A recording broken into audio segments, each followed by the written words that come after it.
Et dans la Pâque chrétienne, nous avons parlé des deux éléments qui étaient importants. C'était les pains et les vins. Nous avons vu qu'après cette histoire, après tout ce que nous avons étudié ensemble, la Pâque juive et la Pâque chrétienne, ou les Pâques chrétiennes qui sont les orthodoxes et les romains, donc c'est vraiment quelque chose qui nous a bénis et qui nous a poussé à aller encore plus loin. Regardons ensemble ce que Dieu fait et ce que Dieu arrange pour nous dans tout instant et à tout moment que nous nous mettons totalement à l'écoute. Ce que j'aime de ce Dieu grand, ce que j'aime dans sa puissance et dans sa magnificence, c'est qu'on va comprendre quelque chose aujourd'hui.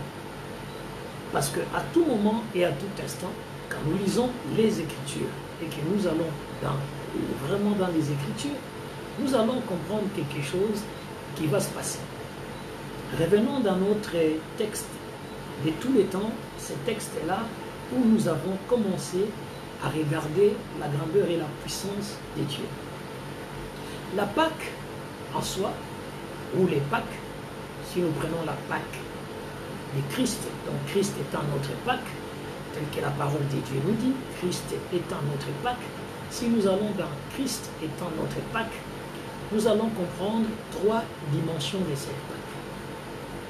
Nous avons une dimension qui est les temps où nous parlons de la Pâque en soi, c'est-à-dire la passion du Christ, sa souffrance. Sa souffrance ne commence pas ailleurs, sa souffrance commence à Gethsemane. On va voir que les dieux grands et les dieux tout-puissants, sa souffrance va commencer à Gethsemane. Donc, si nous prenons la parole de Dieu, que nous allons partager ensemble, on va voir quelque chose que nous sommes vraiment attelés là-dessus et on était resté là-dessus. On était resté sur 1 Corinthiens 5-7 où il nous était dit de faire disparaître le vieux levain afin que vous soyez une pâte nouvelle, puisque vous êtes sans levain, car Christ, notre Pâque, a été immolé. Quelle grâce, quelle puissance, quelle magnifique texte et parole. On dit que Christ, notre Pâque, Christ, notre Pâque, c'est ce qui est terrible. C'est parce que on ne dit pas la Pâque de Christ, on dit que Christ, lui, est notre Pâque. Paul insiste pour dire que Christ, notre Pâque. Mais maintenant, allons-y entendre quelque chose de très puissant. Et quand il parle de Christ comme étant notre Pâque, ça veut dire que ce que nous célébrons aujourd'hui, c'est Christ. Nous ne célébrons pas autre chose que Christ. Mais alors, si nous devons célébrer Christ, est-ce que devons-nous vraiment être dans un temps de deuil ou dans un temps de souffrance? Je ne le pense pas. Parce que je pense que ce qu'il faut retenir d'abord en premier élément, c'est que Christ s'est donné pour toi et pour moi. Il s'est donné. Ici, il y a ce côté du sacrifice. Les sacrifices. Dont le grec dira, Christ s'est donné, qui est notre Pâque, il s'est sacrifié pour nous, donc il a été immolé. Donc, immolé, c'est le sacrifice. Mais les textes grecs, quand il parle de ces sacrifices-là, il dit c'est tout haut. Tout haut, ce n'est pas seulement se sacrifier, mais c'est surtout tuer. Donc, ça veut dire que Christ, notre Pâque, a été tué. Tué pour nous. Et ce qui est terrible, parce que on voit là, il y a un crime qui est commis. Ce crime-là, c'est celui de tuer un innocent. Et l'innocent est tué pour nous. Parce que les sacrifices, c'est auprès du Père. Mais quand il sera mis à la croix, ce n'est pas le Père qui l'a mis à la croix. Le Père l'avait déjà envoyé au sacrifice. Mais à la croix, ce sont les hommes qui vont les mettre à la croix. Et ce sont les hommes qui vont trouver les moyens de lui mettre à mort par le processus de crucifixion.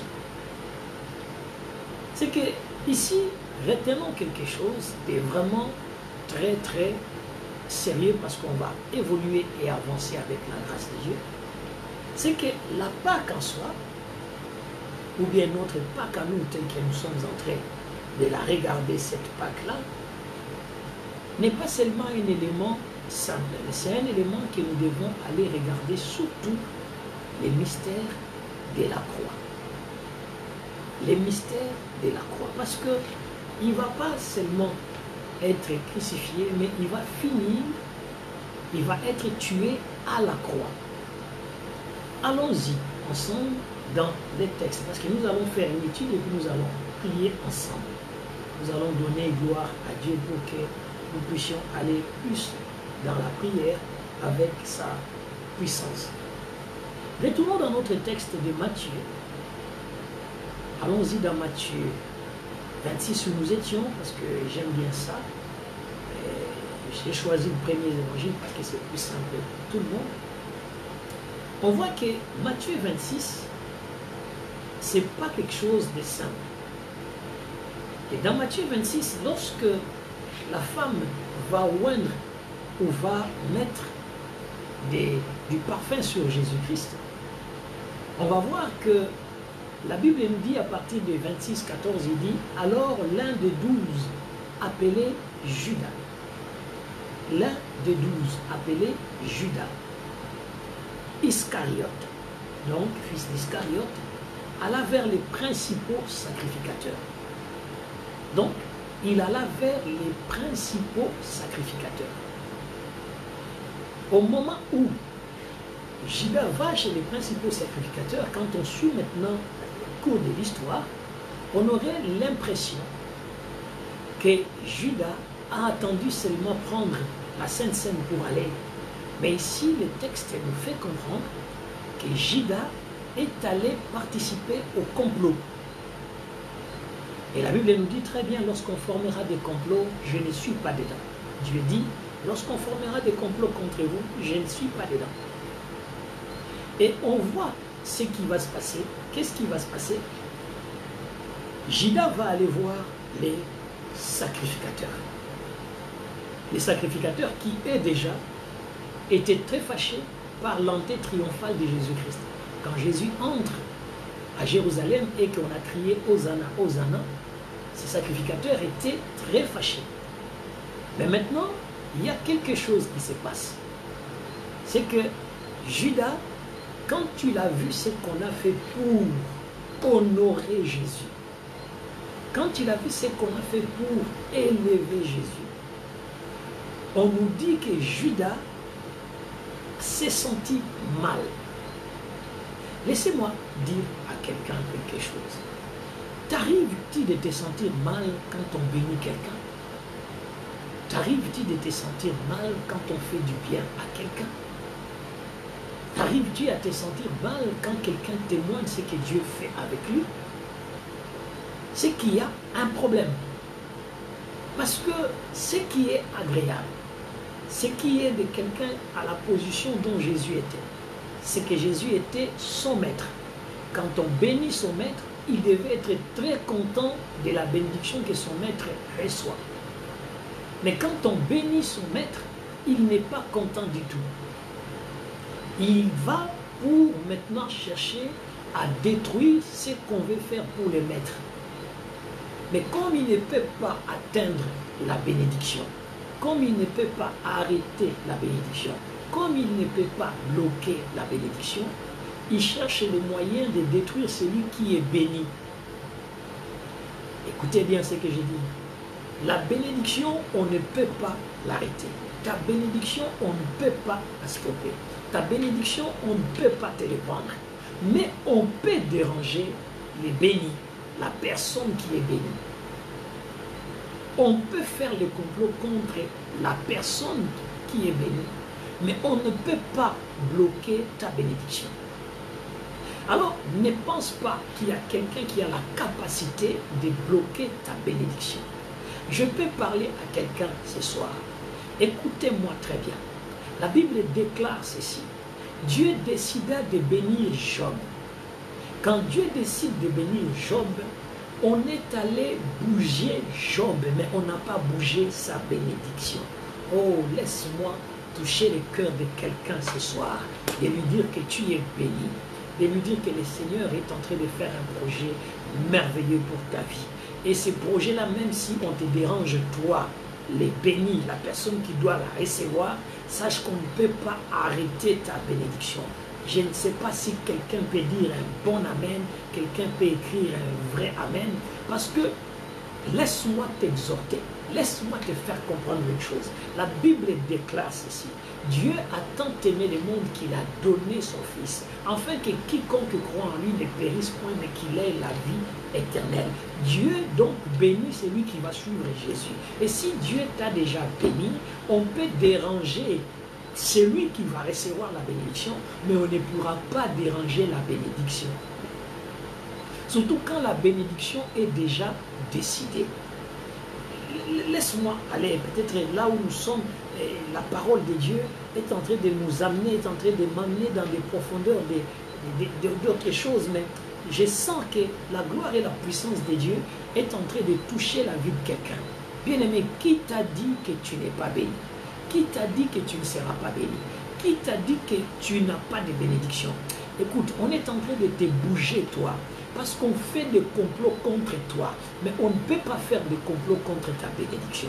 On ne peut pas faire des complots contre ce que Dieu a déjà décidé de te donner.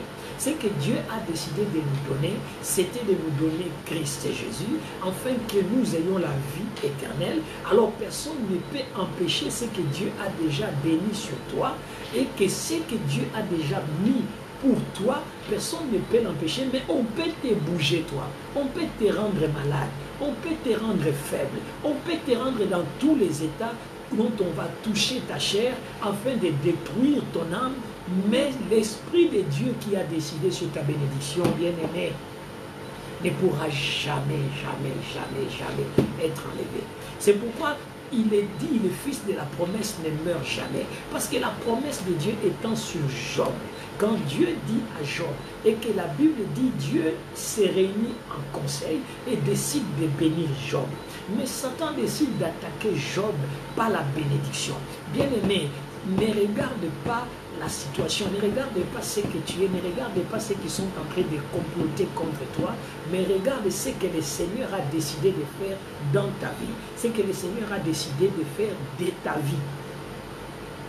Bien, je sais pas, la dimension de Dieu qui commence à monter, je sens que la grandeur et la puissance de Dieu est en train de réveiller quelqu'un. Nous sommes dans la célébration, nous ne sommes pas dans le deuil, nous ne sommes pas dans les moments où nous sommes en train de pleurer Jésus. Jésus ne peut pas être pleuré, pourquoi? Parce que Jésus n'est pas mort, Jésus est vivant, Jésus est ressuscité, il est assis à la droite de Dieu le Père. Alors quand on fait ces moments de Pâques, nous ne venons pas voir la Pâque du décès, mais nous venons voir Christ qui est notre Pâque. Qui est Christ qui est notre Pâque? Christ qui est notre bénédiction. Alors c'est Christ qui est notre bénédiction, c'est ce que tu dois déclarer toi-même, je suis béni. Et je suis béni, bien-aimé dans le Seigneur. Quand Dieu a décidé de ta vie et qu'il a tracé la destinée de ta vie, personne ne pourra arrêter ce que Dieu a dit, sauf qu'on peut bouger ton corps, on peut travailler ton âme, mais tiens bon, bien-aimé, tiens bon, bien-aimé, tiens bien, bien-aimé, parce que ta bénédiction est sur toi, et ta bénédiction sera visible, et ta bénédiction sera palpable. Mais le problème, c'est que, est-ce qui est en train de bouger ton corps, qui est en train de bouger ton âme, qui est en train de bouger ton corps et ton âme? Parce que ton esprit, on ne le bougera pas. Ton esprit subit seulement les défauts de la chair qui a secoué l'âme. L'esprit qui est en toi, c'est le souffle divin. Et c'est ce souffle divin qui porte toute ta bénédiction. Mais le problème, c'est que le souffle divin, tant qu'il est en toi, c'est pourquoi Dieu dira ceci à Job. Il dit, touche tout de lui, mais sauf son âme. Pourquoi? Parce que tu ne peux pas lui enlever la vie. Parce que tant que la vie est en lui, sa bénédiction que j'ai décidée dans les conseils est toujours pour lui. Sa bénédiction que j'ai décidée sur les conseils, ça ne changera pas. Écoutez, le jour où tu es venu devant Dieu et que tu as choisi Jésus-Christ comme Seigneur et Sauveur, tu es entré dans les bénédictions. Entré dans le chemin des bénédictions. Et toutes ces bénédictions t'accompagnent. Toutes ces bénédictions marchent avec toi. Mais le problème, c'est que la désobéissance de ta chair, c'est ce qui fait non pas effacer tes bénédictions, mais qui les rend longtemps en retard par rapport à t'atteindre. Écoutez bien, nous sommes dans ce texte très simple. La Bible dit, et l'un, c'est celui-là, Judas va voir. Donc Matthieu 26, 14, je reviens dans notre histoire. Judas va voir les sacrificateurs et dit, que voulez-vous me donner? Et je vous donnerai. Et ils lui payèrent 30 pièces d'argent. Mystère. Mystère. Et vous savez, j'aime la Bible, j'aime la parole de Dieu, j'aime quand la parole de Dieu fait des choses un peu, qui cachent un peu des réalités que nous ne saisissons pas. Croyez-moi, ça n'engage que moi, ça n'engage que moi dans la révélation que le Seigneur m'a fait comprendre pendant que je lisais ce texte. Vous savez, Judas n'a pas vendu Jésus.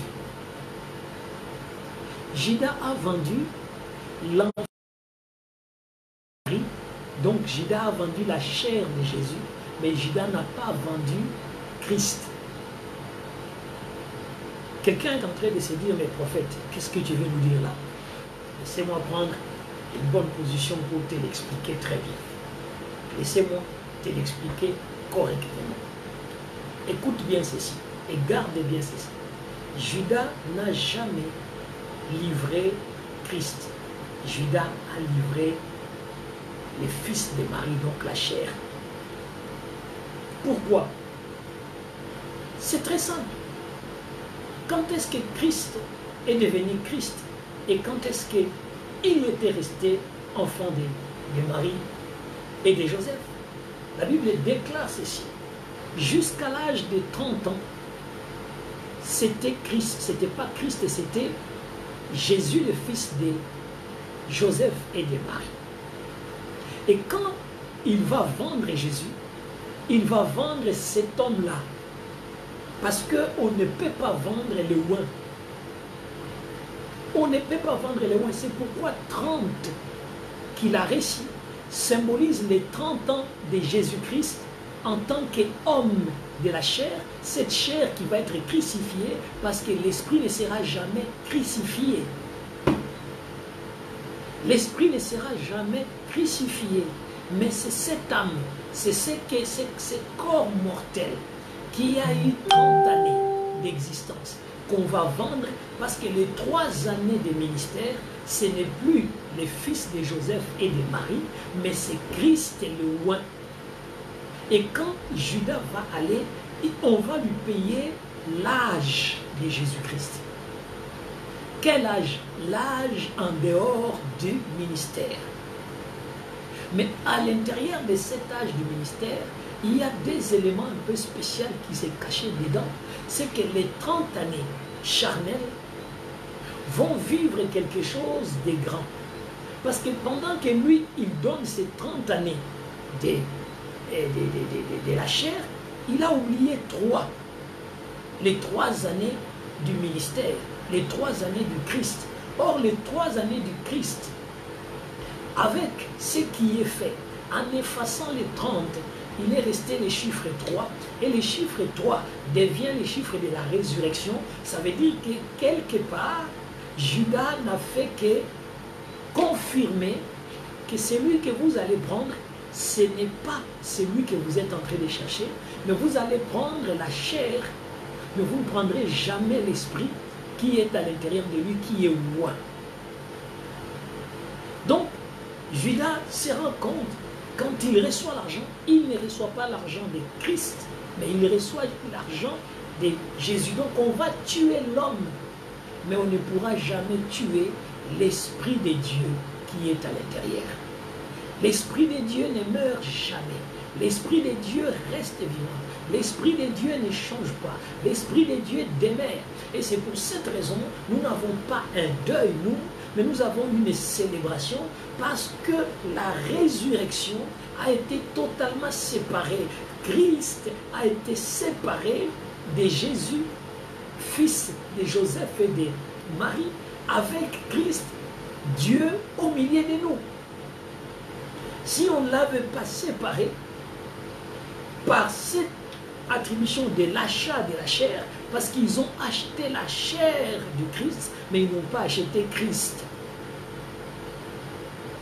Et c'est qu'ils ont acheté la chair. Et c'est ce que Christ dira, vous avez été acheté à un grand prix. C'est le prix de cette chair que j'avais prise. C'est le prix de cette chair que j'ai donné. Mais pas l'esprit qui habitait en moi, pas l'esprit qui a agi en moi. Les jours où il est baptisé, le Saint-Esprit descend sur lui. C'est là où s'arrêtent ces 30 années de la vie charnelle, commencent les 3 années de la vie spirituelle. Et cette vie spirituelle, il va vivre en esprit et dans la puissance de l'esprit. Et dans cette puissance de l'esprit, c'est ce que nous célébrons aujourd'hui encore. Nous célébrons aujourd'hui encore Christ esprit, pas Christ chair. Parce que si nous entrons seulement dans le domaine de ce qui est charnel, nous allons nous rendre compte que Christ n'est plus là. Laisse-moi aider quelqu'un. La Bible dit ceci. Depuis ce moment, alors, quand Judas demande et qu'il reçoit 30 pièces d'argent, Judas commence à chercher maintenant une occasion favorable pour livrer Jésus. Il cherche une occasion favorable. Donc, il est déjà dans une position où il cherche une situation. Il cherche une situation favorable pour livrer Jésus-Christ. Mais, bien aimé, qui veut te livrer? Vous n'avez pas remarqué que celui qui cherche à te livrer cherche toujours une situation favorable pour t'inculper et te mettre à terre? Qu'est-ce qu'il a déjà reçu? En tout cas, dans la corruption de son âme, dans la corruption de son être. Qu'est-ce qu'il a reçu dont il est en train de chercher des voies et moyens pour t'incriminer, pour te mettre dans une position de faiblesse et dans une position de destruction? Croyez-moi, les dieux tout-puissants, les dieux grands, les dieux glorieux, qui est en train de vivre et de vivre à l'intérieur de toi, qui s'appelle Jésus-Christ, on ne peut pas les tuer. On ne peut pas les tuer, bien-aimés dans le Seigneur. On ne peut pas les tuer parce qu'il est vivant. Le nôtre est vivant. Nous sommes dans la célébration. Vous savez, notre Pâques, à nous, c'est une célébration. Quand vous regardez la Pâque juive, c'est une célébration. Ce n'est pas un moment de tristesse, mais c'est un moment de joie où les gens se rendent compte qu'ils sont libres, où les gens disent, voici, nous célébrons notre liberté. Nous célébrons notre liberté, quels que soient les rituels qui vont suivre, parce que nous sommes au 3e jour. On a commencé les 8, les 9, les 10, nous sommes au 3e jour, qui est le vendredi, par rapport aux 7 jours de la fête de Pâques. Donc, il y a quelque chose de très puissant qui va se passer, parce que Judas commence déjà à chercher les moyens de comment livrer Christ. Si je vais dans l'historique, c'est pour aider quelqu'un à comprendre qu'aujourd'hui tu n'es pas triste. Aujourd'hui tu dois être dans la joie. Tu dois être dans la joie parce que Christ est notre Pâques. Christ est notre Pâques. Nous n'avons plus la Pâques de cendres, nous n'avons plus la Pâques de tristesse, nous n'avons plus la Pâques de se mettre dans des vêtements un peu bizarres pour montrer vraiment que nous sommes en deuil. Non, chez nous, il n'y a plus de deuil. Comment pouvez-vous faire le deuil de quelqu'un qui est vivant? Comment pouvez-vous faire le deuil de quelqu'un qui vit? Comment pouvez-vous faire le deuil de quelqu'un qui part? Comment pouvez-vous faire le deuil de quelqu'un qui guérit? Comment pouvez-vous faire le deuil de quelqu'un qui fait des miracles? Donc nous sommes dans un moment de célébration. Nous entrons dans les 7 fêtes de Dieu. Et ces fêtes-là, quand Dieu parle de la fête et qu'on dit Christ est notre Pâques, donc Christ est devenu notre fête. Il devient notre célébration. C'est pourquoi Paul disait célébrons. Il a dit célébrons, il n'a pas dit pleurons. Quand vous regardez 1 Corinthiens 5,7, il n'a pas dit pleurons, il a dit célébrons. Bien-aimé, tu es dans une célébration, tu dois entrer dans un état de célébration, tu dois être dans la joie de te dire, oh Dieu m'a délivré, il a donné Christ pour moi, et garde toujours dans ta tête, on peut tout te faire, mais on n'enlèvera jamais ta bénédiction. Quand Dieu a déjà béni, même si ça tarde, ça t'atteindra toujours. Même si ça prend du temps, la seule chose que tu dois faire, c'est qu'il faut que tu résistes et que tu tiens compte des faiblesses de ta chair pour essayer de surmonter la douleur et la peine de ce qui est la faiblesse de ton âme et de ton esprit, de ton corps. Maintenant, dans les livres de Matthieu toujours, vous allez comprendre pourquoi moi j'aime bien faire ça dans Matthieu parce que ça me plaît de parler de Christ en tant que roi. C'est tellement agréable parce que Matthieu nous le présente comme étant un roi. Et comme nous avons le roi des rois, j'aime bien parler de ce roi. On peut parler aussi de l'esprit, du Fils de Dieu tel que Jean nous le présente, ou bien du serviteur comme Luc nous le présente, ou bien tout simplement de l'humain comme Marc nous le présente. Mais aujourd'hui, moi je vais présenter ce Christ roi, ce Christ roi où la royauté est célébrée. La Bible dit les premiers jours de pain sans levain, Matthieu 26, 17, les disciples s'adressèrent à Jésus pour lui dire, où veux-tu que nous te préparions le repas de la Pâque, les repas de la Pâque. Mais vous voyez, pendant ces temps où ils sont en train de mettre en place la possibilité de préparer les repas, Judas a déjà fait quelque chose avec les autres. Judas est au milieu d'eux, il est déjà dans une position qui n'est pas agréable. Donc son âme et son corps est déjà corrompu. C'est pourquoi ce n'est pas parce que quelqu'un marche avec toi, ce n'est pas parce que quelqu'un est toujours à côté de toi, mais son état d'âme peut être déjà un état d'âme corrompu et il n'attend seulement qu'une occasion pour faire ce que son âme corrompue est en train d'attendre. C'est pourquoi je vous ai dit hier, lavons nos cœurs. Lavons nos cœurs pour que les rois des rois, les seigneurs des seigneurs puissent bien s'asseoir en nous, puissent bien s'asseoir dans nos vies. Lavons nos cœurs. Parce que sinon, si nous avons des projets uniques dans nos cœurs, en train de chercher à faire du mal à l'un comme à l'autre, en train de penser le mal des autres pour faire du mal aux autres, alors nous sommes dans la position de Judas. On se promène ensemble, mais on a déjà un projet de destruction. On a déjà un projet de malice, on a déjà un projet de faire écrouler l'œuvre ou la grandeur de Dieu dans la sœur ou dans le frère, ou même dans l'œuvre de Dieu dans l'église. C'est ça la grandeur et la puissance de Dieu. Avec qui tu marches et qu'est-ce que tu as dans ton cœur? Est-ce que c'est vraiment Christ qui est notre Pâque, qui est à l'intérieur de toi? Ou bien tu as autre chose que Christ? Est-ce que c'est vraiment le roi qui est assis dans sa royauté, avec toute la joie d'être roi, toute la joie de sa royauté, toute la joie de sa puissance, ou bien c'est autre chose qui t'anime? Bien-aimés dans le Seigneur, nous devons comprendre la dimension de ces dieux que nous servons. Nous devons saisir la dimension de ces dieux que nous servons. Rejetons le mal qui est en nous. Enlevons ces projets. Judas est en train d'entendre, tout le monde sont en train de dire, on va aller manger, on va aller faire quelque chose. Mais pendant que tout le monde parle, dans le cœur de Judas, il est déjà en train de méditer quelque chose de mauvais. Moi, j'ai dit que le confinement, c'est le moment où tu te sanctifies. Le confinement, c'est le moment où tu revois ta vie et que tu puisses vraiment être à la retraite avec Christ pour essayer de les réinstaller là où tu l'avais enlevé, de les remettre dans ton cœur là où tu l'as effacé. C'est vraiment important d'amener Christ totalement dans ta vie. Et c'est très important. Alors la Bible dit ceci, on continue notre histoire. Matthieu 26, 19, les disciples firent ce que Jésus leur dit. Qu'est-ce que Jésus les a dit? À 18. On voit ceci, Jésus dit, il répondit, allez à la ville, chez un tel.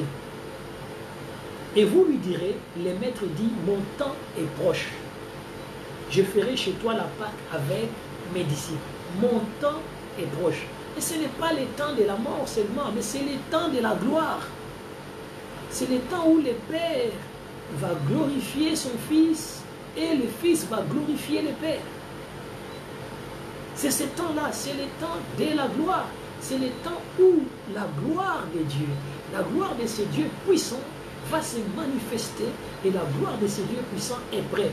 Mais gardez bien, la Bible dit les disciples firent ce que leur ordonnait. Parce que souvent, quand on lit ces textes, on voit dans les livres vraiment de Matthieu, on voit qu'il est en train de nous présenter, il dit voilà comment le roi est trahi. Voilà comment le roi vit dans sa royauté, tout autour des gens qui l'entourent, et ces gens-là qui sont tout autour de lui sont en train de l'accompagner. Mais quand on regarde dans Luc 22, cet instant-là, dans Luc 22, 10 à 13, cet instant-là est très capital. Parce que Matthieu dit, allez à la ville chez tel. Chez tel. Donc, l'inconnu. Allez voir l'inconnu. Et vous direz à l'inconnu. Mais quand Luc commence à nous raconter cela, la Bible dit ceci, il est répondu, voici, quand vous serez entrés dans la ville, vous rencontrerez un homme portant une cruche d'eau. Waouh! Suivez-les dans la maison où il entrera. Vous rencontrerez, Luc 22, 10. Il nous rencontre maintenant, il nous édifie sur les tels. Qui est ce tel-là? Qui est ce tel? Ce tel-là, c'est un homme qui porte une cruche d'eau. Chose extraordinaire, un homme qui va porter de l'eau. Et pourtant, à l'époque, cela est réservé tout simplement à des femmes de porter de l'eau. Si un homme porte de l'eau, cet homme-là ne peut être qu'un esclave qui a été envoyé. Mais celui qui est envoyé, donc c'est quelqu'un que le maître a envoyé. Le maître l'a envoyé chercher de l'eau. Mais quand on est dans cette dimension de Luc 22, 10 qui nous rencontre, qui nous présente un tel-là, quand il nous présente ce tel-là, c'est à nous maintenant de regarder totalement ce tel-là, c'est qui? De commencer à comprendre ce tel-là, c'est qui exactement? Parce qu'il y a un tel qui est présenté dans Matthieu 26, et ce tel-là, directement dans Luc, il a un aspect. Et son aspect est décrit, son aspect est dit ceci, il est dit, vous allez voir, d'abord, premièrement, vous allez rencontrer, ça sera un homme. Donc, il faut qu'il soit un homme. Les Grecs diraient, il faut qu'il soit un anthropos. Un homme. D'abord, c'est un homme. Mais cet homme-là va avoir des caractéristiques un peu spéciales. Et dans les caractéristiques spéciales de cet homme-là, c'est que cet homme-là, dans ce qu'il est, parce que vous savez, quand on parle des anthropos en grec, c'est aussi une contenance. C'est vraiment une contenance. Si on les voit dans les termes, tout ça, c'est vraiment une contenance. Et cette contenance-là, c'est-à-dire que c'est quelque chose qui contient la vie. Donc, c'est une contenance dans laquelle il y a la vie et où coule l'eau. Donc, qu'est-ce qui se passe? Donc, ce qu'ils vont rencontrer, ce qu'ils vont suivre, ça ne sera pas quelqu'un d'autre, mais ça sera lui-même. Ça sera lui-même.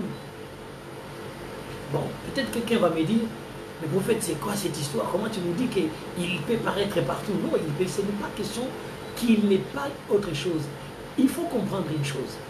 Il dit ceci, je suis le chemin, la vie et la vérité.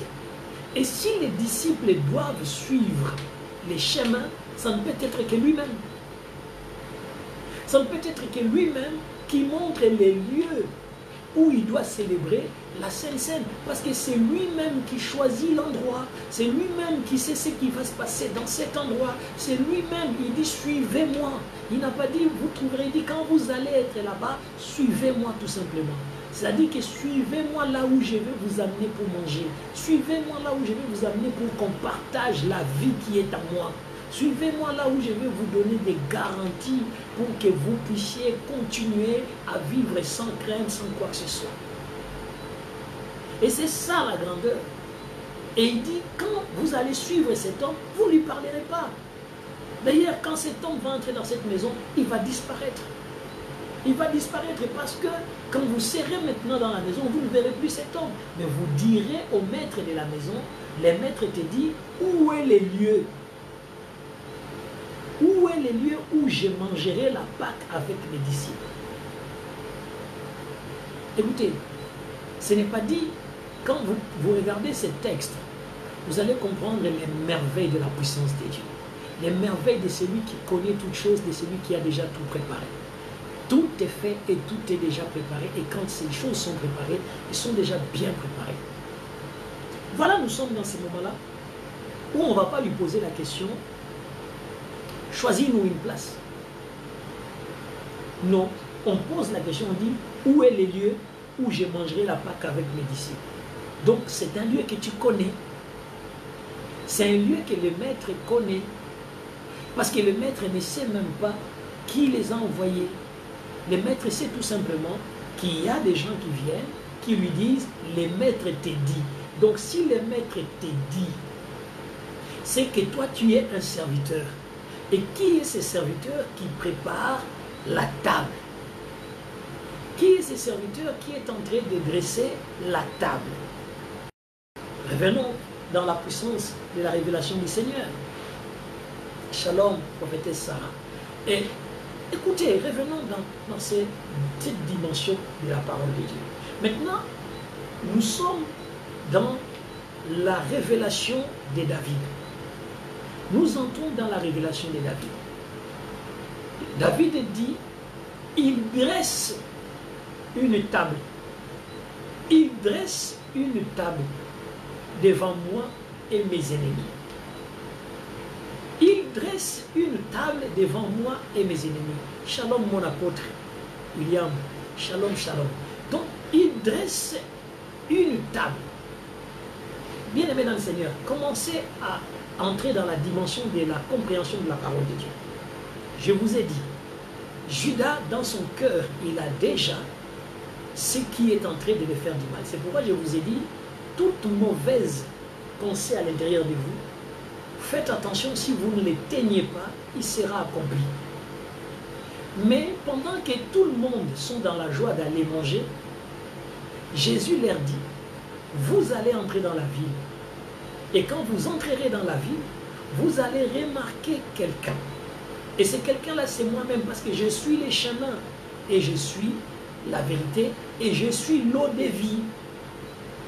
Et quand vous allez me suivre à l'intérieur, vous trouverez quelqu'un qui, lui, déjà, va dresser une table entre moi et mes ennemis.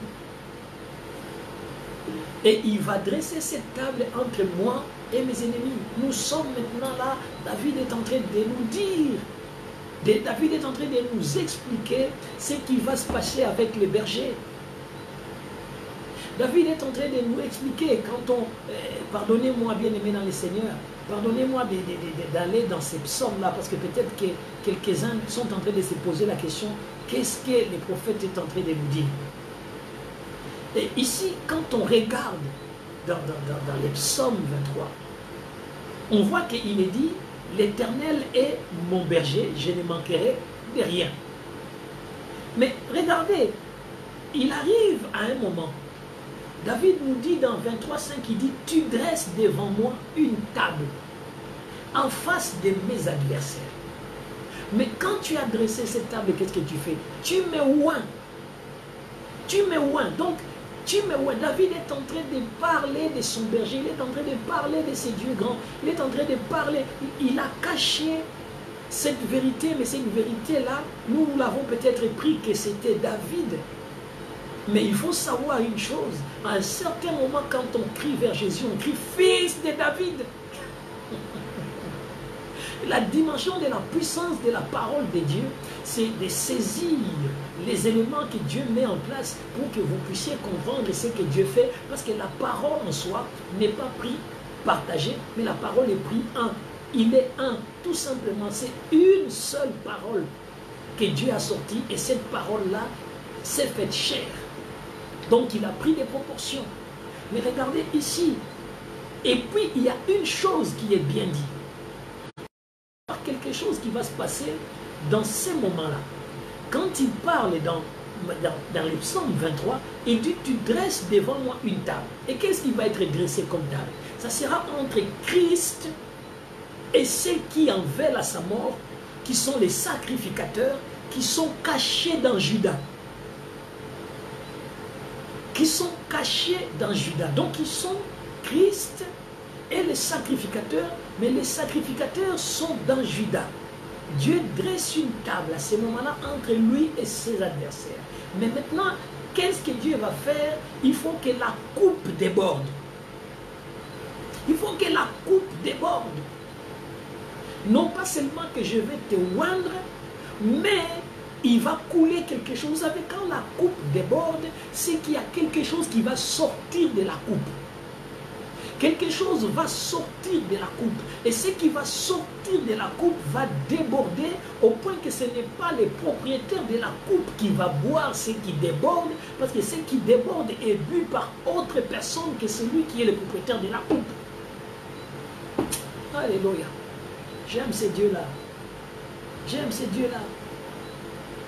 J'aime ces dieux-là parce qu'il y a un moment, quand la coupe déborde, quand la coupe déborde, il y a quelque chose qui va se passer, c'est que le bonheur et la grâce seront libérés.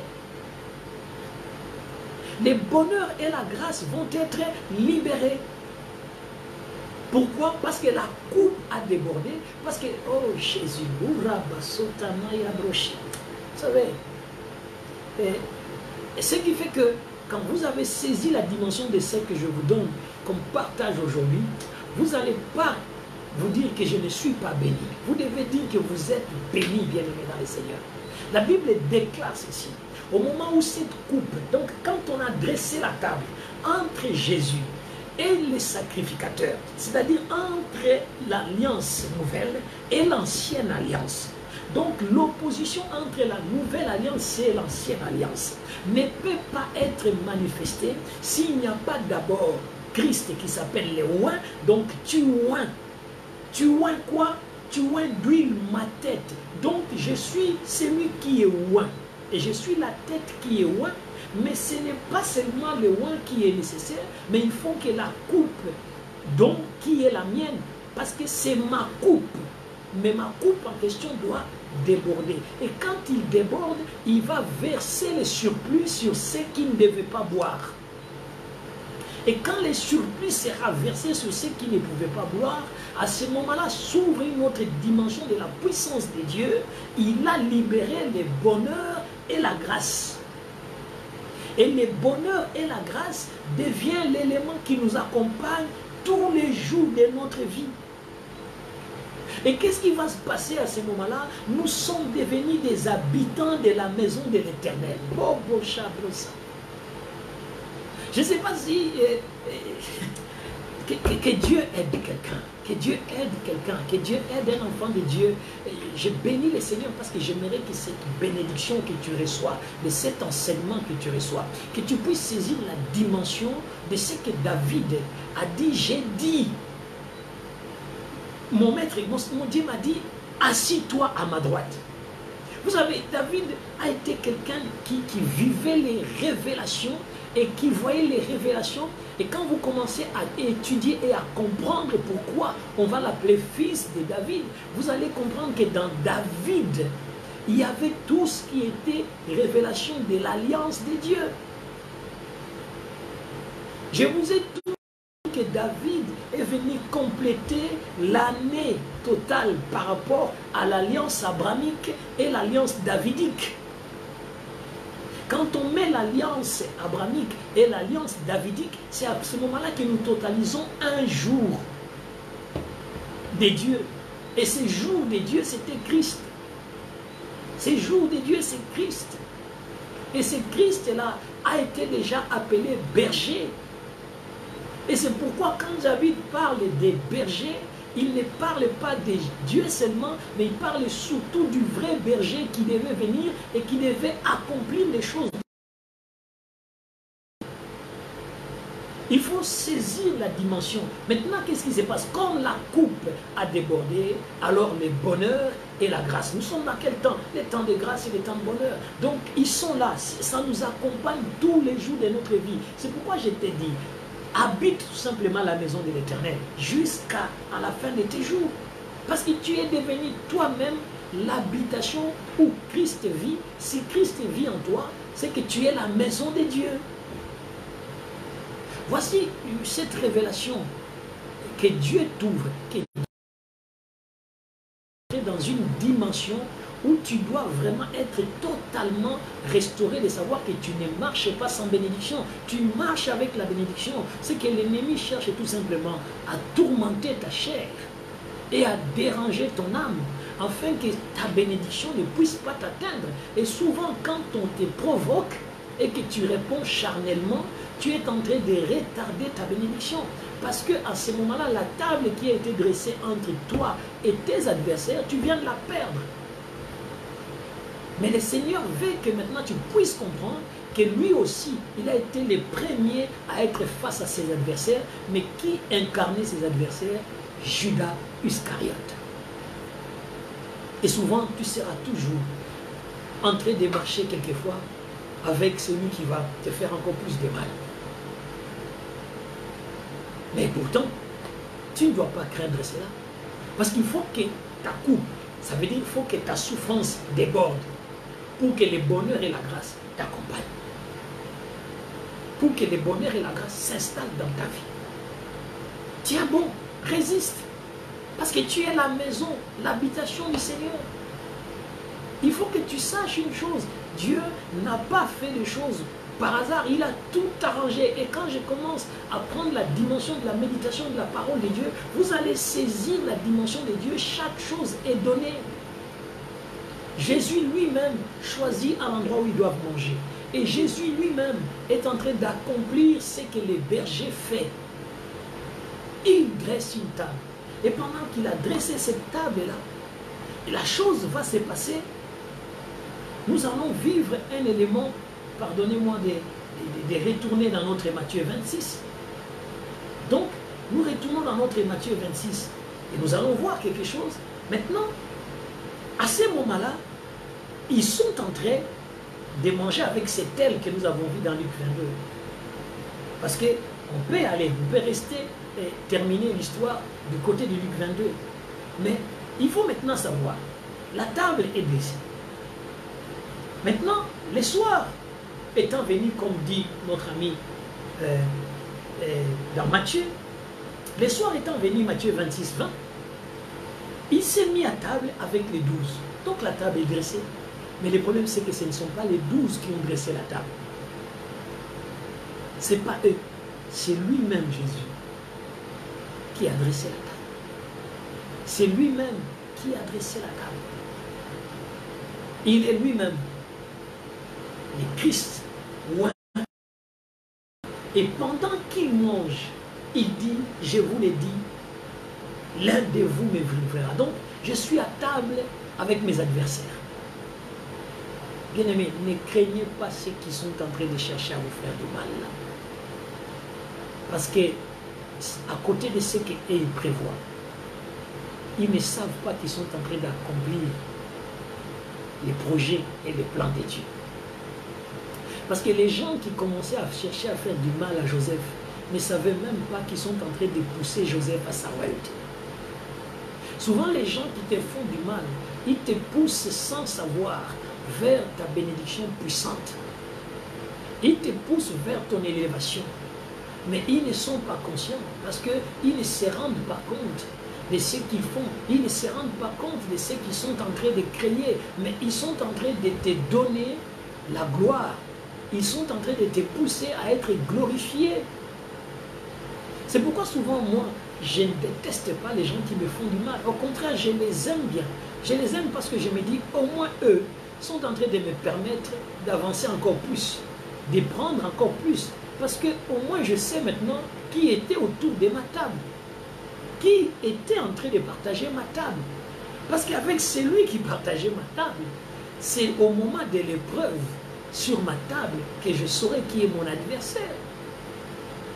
Donc on voit quelque chose de très puissant dans le Seigneur. La Bible dit, ils firent profondément attristés et chacun s'est mis à lui dire, est-ce moi Seigneur? Est-ce moi Seigneur? Souvent les gens qui t'entourent te disent, je ne te trahirai pas, je ne te ferai pas ceci. Donc est-ce moi? Est-ce moi? Est-ce moi? Est-ce moi? Est-ce moi? Non. Que ce soit toi ou ça ne soit pas toi, la seule chose que je sais, c'est qu'il y a une table qui est dressée. Et devant cette table-là, je suis loin. Pourquoi je suis loin? Parce que l'Éternel, le Dieu Tout-Puissant, m'a oint. Et comme il m'a oint, il attend maintenant que tu me fasses du mal, afin que ma coupe déborde, et que mon sang, qui est mon âme, puisse être traité sur la terre, et que ça puisse changer la dimension, et que le bonheur et la grâce commencent maintenant à m'accompagner à cause de ces sangs versés, à cause de cette coupe qui a débordé, parce que le débordement de la coupe, c'est aussi l'image de la prière, parce que la coupe qui est devant le Seigneur, qui déborde, c'est la prière des saints qui déborde, parce qu'à ce moment-là, la prière des saints qui soutenait aussi débordée pour que la parole de Dieu s'accomplisse. Voici la dimension de la parole de Dieu que nous partageons et que nous avons commencé à partager depuis 19h30 aujourd'hui. J'ai béni le Seigneur parce que je crois que tu commences à saisir la dimension de la fête, pas la dimension de la tristesse et de la douleur. Dieu montre quelque chose. La Bible dit ceci, souvenez-vous, je vous ai dit, ce n'est pas parce qu'on va mettre dans Judas la Sainte Seine que Judas va réagir. Mais Judas est déjà à l'intérieur de lui. Il a déjà un mal. C'est pourquoi on ne vient pas prendre la Sainte Seine avec un mal à l'intérieur de soi. Parce que sinon, ce mal-là va se manifester. Mais si on enlève ces mal, et parce que ceux qui sont là tout autour de Christ, ils sont attristés parce qu'ils ne veulent pas que le maître s'en va. Ils ne veulent pas que le maître meure. Ils ne veulent pas que le maître soit livré. Ils veulent rester avec le maître. Ils veulent être avec le maître. Ils veulent que le maître reste avec eux en tout temps et en tout moment. Et ils se disent, pourquoi tu vas nous quitter, maître? Nous avons besoin de toi. Mais il y en a un qui, lui, avait déjà préparé que le maître doit partir. C'est que quelque part, le diable ne choisit pas celui qui lui résiste, mais il choisit celui qui a ouvert une porte. Si vous lui avez ouvert une porte, il vous choisira. Peu importe la porte que vous lui donnez, peu importe la porte que vous lui ouvrez. Et cette porte-là, souvent, c'est une porte des œuvres charnelles. Et chaque porte d'œuvre charnelle que vous ouvrez au diable, il prendra l'occasion d'agir ainsi parce qu'on a vendu la chair. Souvenez-vous, 30 pièces pour la chair. Pour la chair est facilement vendable, la chair est on peut facilement marchander sur la chair, mais on ne peut pas marchander sur l'esprit.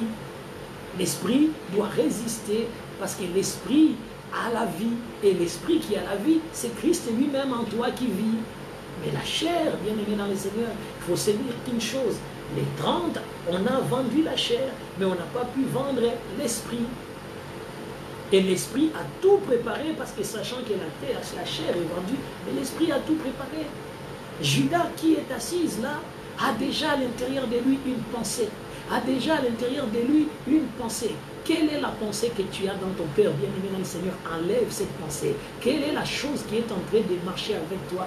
Enlève-les. Parce que dimanche, bien-aimé dans la grâce de Dieu, nous allons prendre la Sainte Seine. Nous allons nous retrouver, nous aussi, autour de cette table-là devant nos maisons. Qu'est-ce qui est à l'intérieur de toi? Avec quoi tu marches? Avec quoi tu as dans ton cœur? Qu'est-ce qui est en train d'agir dans ton cœur? Oh, bien-aimé, moi, je bénis le Seigneur parce qu'à chaque fois, quand le Seigneur dresse la table, il éprouve ceux qui sont en face de ma table. table. Il les éprouve et il essaie de montrer si en partageant quelque chose avec moi, qu'est-ce qui va passer dans leur cœur, qu'est-ce qui va passer dans leur vie.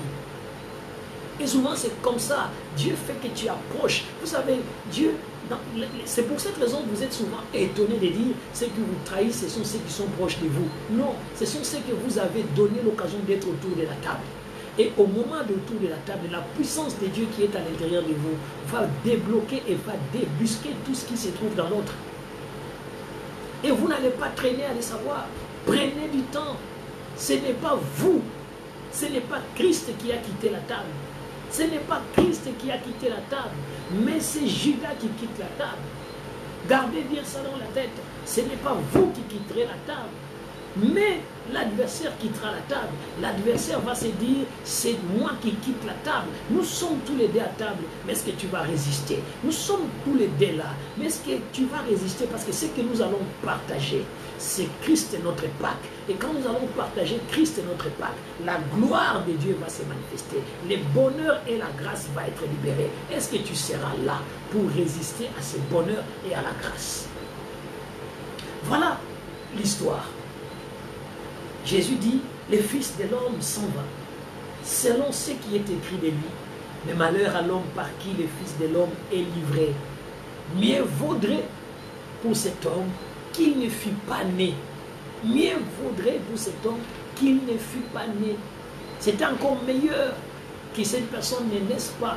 Mais maintenant, vous comprenez une chose. Vous allez comprendre pourquoi est-ce que Job, qui lui est déjà destiné à une bénédiction, Job maudit les jours de sa naissance. Bien aimé, il y a des événements qui sont arrivés dans nos vies. Il y a des choses que nous avons fait dans notre vie qui fait que si nous n'étions pas nés, au moins on n'allait pas le faire. Mais ici, Jésus dit, dommage pour celui qui le fera, parce qu'il aurait pu vouloir qu'il ne soit pas né. Bien aimé, j'ai prié le Seigneur que tu ne sois pas né pour faire du mal à quelqu'un. J'ai prié le Seigneur que tu ne sois pas né pour que ce soit toi, le destructeur de la vie de quelqu'un. J'ai prié que tu ne sois pas né pour que ce soit toi, l'objet de la destruction de la vie de quelqu'un. Veille à cela. Veille à cela que tu ne sois pas né. Parce que quand Christ dit, mieux vaudrait pour cet homme qu'il ne fût pas né. Mais il dit, c'est triste, malheur. Malheur, c'est lui qui livre le Fils de Dieu. Mais à l'intérieur de toi, Jésus vit. Qui est en train de livrer le Jésus qui vit en toi? Qui est en train de donner le Jésus qui se manifeste en toi? Malheur à celui par qui les scandales arrivent. Malheur à celui qui scandalise les petits-enfants. Vous voyez, la puissance et la grandeur de Dieu, c'est ça. La Bible dit, Judas, qui les livrait, prit la parole et dit, oh, j'aime bien. Vous savez, les gens qui vous détruisent sont souvent les plus gentils avec vous. Les gens qui vous détruisent sont souvent les plus gentils avec vous. J'aime le Seigneur, j'aime la parole de Dieu. J'aime ces moments-là. Souvent, c'est les plus gentils, c'est les plus... C'est là même que tu te dis, je lui confierai ma vie. C'est là même que tu te dis, à celui-là, je donnerai tout ce que j'ai dans ma vie. Ce sont ces gens-là qui vous livrent. Vous savez, il vient en plus, il l'appelle bien Rabbi. Vous savez, quelqu'un dans son cœur, il a déjà quelque chose de mauvais, mais il vous appelle encore Seigneur. Il a déjà projeté quelque chose de mauvais, mais il vous élève encore. Pourquoi? Parce qu'il veut dans l'élévation qui va vous élever, vous ne décelez pas les mal qu'il prépare. Il veut dans cette célébration, quand il vous élève là, que vous êtes beau, que vous êtes joli, sans mentir sur votre ramage, c'est rapporte à votre plumage. Vous êtes les phénix des hôtes de ces bois. Bien aimé, en ce mot-là, c'est pour que tu puisses lâcher le fromage. C'est pour que... Alléluia, Jésus est merveilleux. La parole de Dieu vous rend sage. La parole de Dieu vous donne la sagesse. La parole de Dieu vous ouvre la connaissance. Et si vous n'êtes pas assis dans la parole, c'est comme ça que vous vous êtes fait voler, balader. Parce que regardez, ici, Judas dit encore, vous savez, tous les autres sont tristes. Ils ne prennent pas la parole. Mais Judas lui prend quand même la parole pour dire, est-ce moi, Rabbi?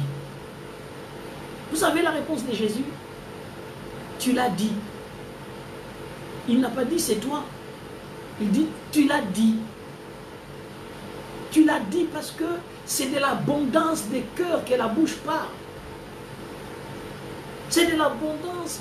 Parce que moi je viens de dire, quelqu'un d'entre vous va me trahir. Mais pourquoi toi maintenant tu dis si c'est toi?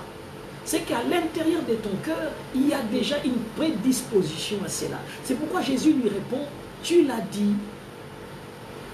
Tu l'as dit. Et comme tu l'as dit, c'est là où va ton idée. C'est là où va la pensée que tu as. Parce que si tu n'as pas cette pensée, tu ne peux pas parler. Parce que c'est ton cœur qui sort l'abondance de tes paroles. Mais le problème, c'est que Jésus n'a pas regardé, il a simplement dit, tu l'as dit. Et la Bible continue. Il dit, pendant qu'il mangeait. Oh, ça veut dire que l'histoire est tombée.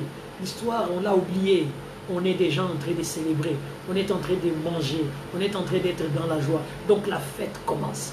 Pendant que la fête est entrée là. C'est pourquoi Paul nous dit, célébrons. Vous comprenez? Quand il dit célébrons dans 1 Corinthiens 5, 7 là, quand il dit célébrons, en enlevant la méchanceté et les malices, il dit enlevons sa méchanceté et tout ça pendant qu'ils ont. Vous savez, malgré ce que Judas dit, pendant qu'il mange, il a encore malice et méchanceté à l'intérieur pendant la célébration. Pendant qu'on célèbre, il y a encore à l'intérieur de lui ces projets uniques. Et c'est ça, les dangers. Les dangers, c'est qu'au moment de la célébration, nous devons tous prendre un autre type d'attitude. Nous devons tous changer notre attitude parce que nous sommes dans la célébration. Et dans la célébration, on n'est plus dans la tristesse, mais on est dans la joie. On est dans cet élément qui est la puissance et la grandeur de Dieu. Nous sommes dans la célébration, bien-aimés dans les Seigneurs. Et au moment de la célébration, c'est au moment-là, la Bible dit, après avoir... Jésus prit du pain et après avoir rendu grâce, il les rompu.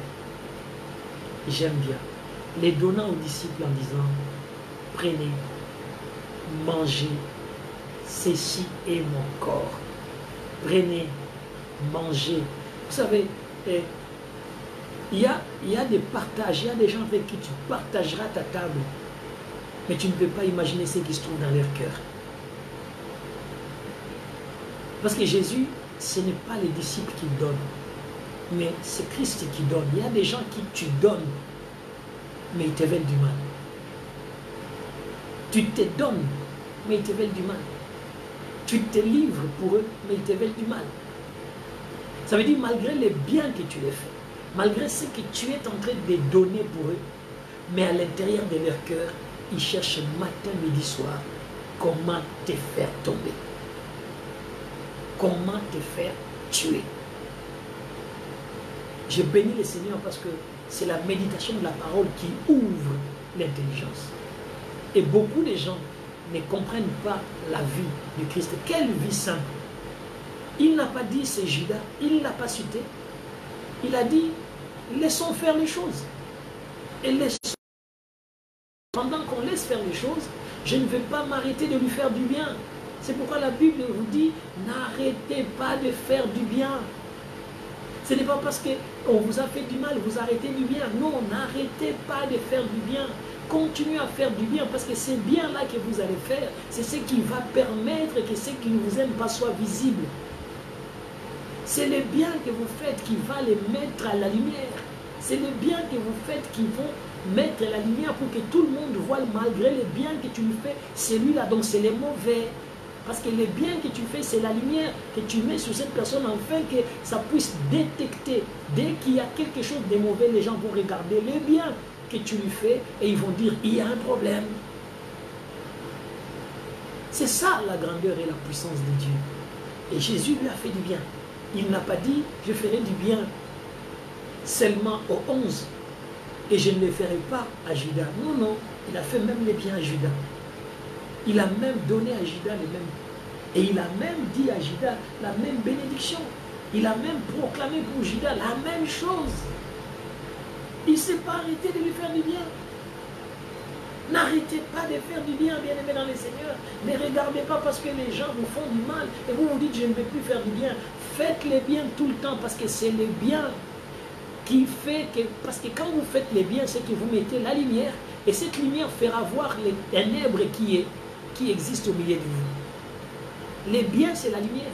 Et les ténèbres ne peuvent pas être chassées si ce n'est pas la lumière qui vient vers.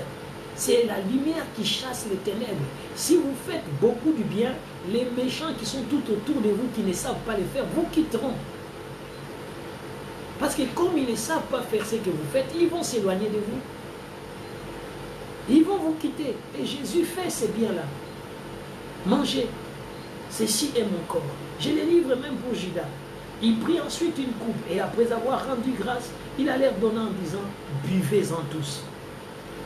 Car ceci est mon sang, les sangs de l'alliance nouvelle. Donc nous sommes face à cette table traditionnelle des sacrificateurs, moi et les sacrificateurs. C'est la nouvelle alliance maintenant. Ce n'est pas cette alliance-là que Judas, tu es allé faire. Cette alliance qu'ils se sont fait, c'est lui de me faire mourir à cause de leurs préceptes, à cause de leurs pensées, à cause de leurs visions. Mais maintenant, c'est la nouvelle alliance. Une nouvelle alliance qui est la lumière. Et cette nouvelle alliance, c'est quoi? Il dit, le sang de l'alliance qui est répandu pour plusieurs, pour la rémission de péché. Donc, Judas, pendant que tu les prends, je rachète même ton péché. Je rachète même ton péché, parce que les péchés qui y a à l'intérieur de toi, je les rachète. Il leur dit, je vous l'ai dit, je ne boirai plus désormais de ces fruits de vie, jusqu'à ce que j'en boirai de nouveau avec vous dans les royaumes du Père. Alléluia. Alléluia, bien-aimé dans le Seigneur. J'aime la parole de Dieu. Je ne sais pas si toi tu aimes la parole de Dieu. Cette parole-là me fait du bien. S'il y a un moment où je me sens très bien, c'est quand la parole de Dieu m'est révélée et quand Dieu m'amène dans la lumière de sa parole pour comprendre que cette parole-là augmente la vie en moi. Augmente totalement la vie en moi. Quelle que soit la marche de ma chair, mais la parole de Dieu augmente la vie. Cette parole qui vient entrer en moi pour me dire, tu es maintenant dans une nouvelle alliance et Christ est ta Pâque. Christ est votre Pâque. Christ est votre Pâque. La vôtre. Votre Pâque à vous. Tu entres dans une nouvelle alliance. Comme dans une nouvelle alliance.